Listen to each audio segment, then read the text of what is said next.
So, hello everyone. Today I'll discuss about the hand muscles. Yesterday we talked about the muscles of hand, part one, like thenar, hypothenar, and deep palmar arch and superficial palmar arch. Okay. Today we'll discuss other muscles of the hand. So here we have to remember three things. One is the muscles. Okay. So first, thenar muscles.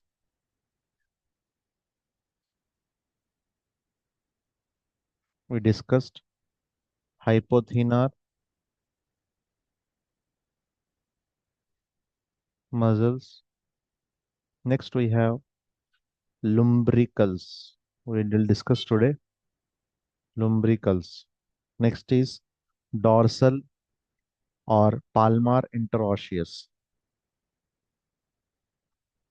Palmar interosseous. And we have dorsal interosseous. So these are the muscles we will discuss. Three muscles in today's class in detail. So we have to remember two terminologies here. Here, unipinnate and bipinnate. Unipinnate is a muscle which arises from single bone. Okay, this is unipinnate from the bone, arises from the bone. Bipinnate is the muscle which arises from the two bones. Their their origin is from two bones. So in this class, we will discuss those muscles also, because in the metacarpals we have unipinnate and bipinnate, both muscles. Okay. So this is the one terminology you have to remember. And second one is from the thumb area. The first digiti is start. Okay, thumb. Thumb is the first digiti, and index finger is second in the anatomical terms. Okay, second, middle finger, third, ring finger, fourth, and index finger is fifth. So this is the sequence: one, two, three, four, five. Okay, so let's discuss about lumbricals.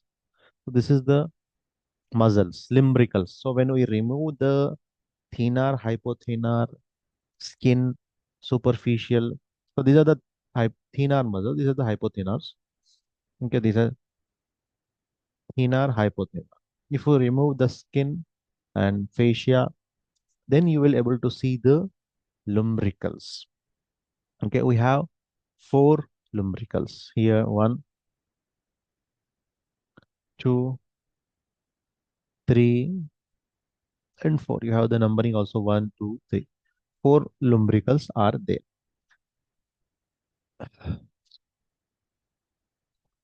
Okay, this is the first lumbrical, which arises from, this is the tendon, tendon, tendon. So this is unipinnate.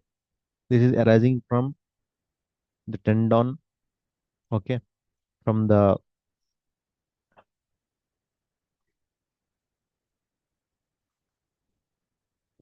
palmaris longus tendon. Okay, so it is arising from medial aspect of tendon. Okay, and it is inserted at the phalanges. Okay, proximal phalanges here, not distal. Proximal phalanges. All lumbricals are in the proximal phalanges. So what their function? Their function is mostly to flexion and adduction, adduction, adduction and flexion. So one important function is adduction. So this is abduction. This is adduction. Okay, this is abduction. This is adduction. Function of the lumbricals. You can see the this is unipinnate. This is also unipinnate. This is bipinnate. Arising from here, arising from here. This is also bipinnate. Arising from here, arising from here. Okay. Second, third, and fourth are unipinnate. First and first, first and second are unipinnate. Third and fourth are bipinnate. So this is the thing we have to remember. Okay. Next, muscles. If we remove the lumbricals, you will able to see the palmar interosseous muscle. They are connected with the lumbricals are connected to the tendon, but palmar interosseous muscles are connected to the metacarpals, carpus metacarpals bone. So this is the thumb one, two, three, four, five, fifth, third and fourth and fifth metacarp. Only three palmar interosseous muscles are there. So this is very, very important. Okay. So this is lateral side. This is medial side. This is medial side. Okay. This is lateral. This is medial. This is medial. So this is on the second metacarpal. This is on the fourth metacarpal. This is on the fifth metacarpal. Fourth and fifth metacarpal, the palmar interosseous muscle is on medial side. The second metacarpal, the palmar interosseous is on the lateral side. So this is very, very important. What is the function adduction? Okay. So what is the function of lumbricals? So there is a problem. There is a misunderstanding about that. So the function of the lumbricals are flexion. This is flexion, extension. Flexion, most first important function, flexion. What is the function of palmar interosseous adduction? Adduction, adduction, adduction. Because third finger doesn't need adduction, abduction. It is towards all the fingers will come. It is on the central pathway. So in the third metacarpal, you doesn't have any muscle, any muscle, any muscle. So that's the reason we'll call it as without muscle, palmar interosseous, without palmar interosseous. Okay. So this is the palmar interosseous. This side is dorsal interosseous. Which muscle? Dorsal interosseous. You can able to see that dorsal. So you can see all the muscles are present in the dorsal region for abduction and extension. Extension, flexion by lumbricals, palmar interosseous bar by adduction, dorsal interosseous adduction, abduction and extension. Okay. So this muscle will do abduction and extension like this. Extension. This is extension. Flexion, abduction. Okay. So you can see the dorsal muscles. They are rising from that and